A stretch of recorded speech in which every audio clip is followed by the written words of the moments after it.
Nganga atakule kule nguku mal takuya oi. Pawa nga mo le makai.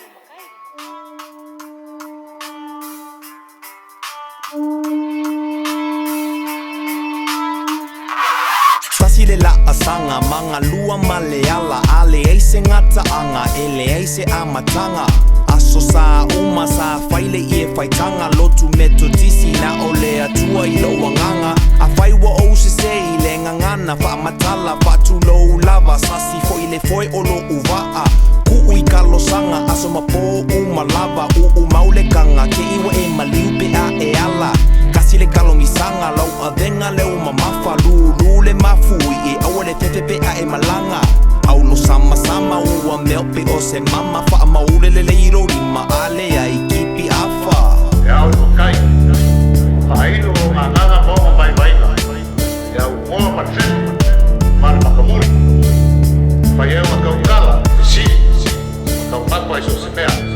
wa upuma ukala lo ulo kuma lo wanganga soso mai se fama kala kala anga olo wolanga o meale le ma meale anga le kaya boisa kapu ala samba vale le la asa engalu lo le fako anga fai mai le lafo la langa mangi ako e ku wangi kalmo lo ma ko malesiaso su e mangi popo va ai popo ngi koko e kipika e tua wa mo fama mango yo go saulo le lava laka foi le fa o mai e fai se koma wa asa mai le la doka mai le pa ka ko o i kale sa le o langa ya sola o mea o mai fai ngaka sirio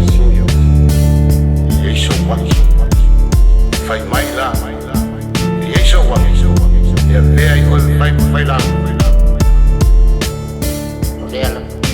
Omo nga o loka nga kalimangu ia po fea o ia i o puapo nga o lowo langa le maki kiwa malfia ai moe miki lava le saulo ko nga pefainga kau ki kau mawhai e su ese sifo su esa sa e su e lava se moa se ai se lipa ese le kupe e valu se fulu senge sa vali fia le loko le ai ma se popole ka mai le longo ka kalo mausu mai le pese fa mai o lango a e pese ma le o kele ngofo pi i lima falongo le leikalinga a e pisa au mai le mika sasa mau lima aso a unga aso le makiva o aso uma ia e le fa ngaluinga susunga i fai a unga ka mai ke ola fasenga ka ngaka o lo unguo wo e pele ma ai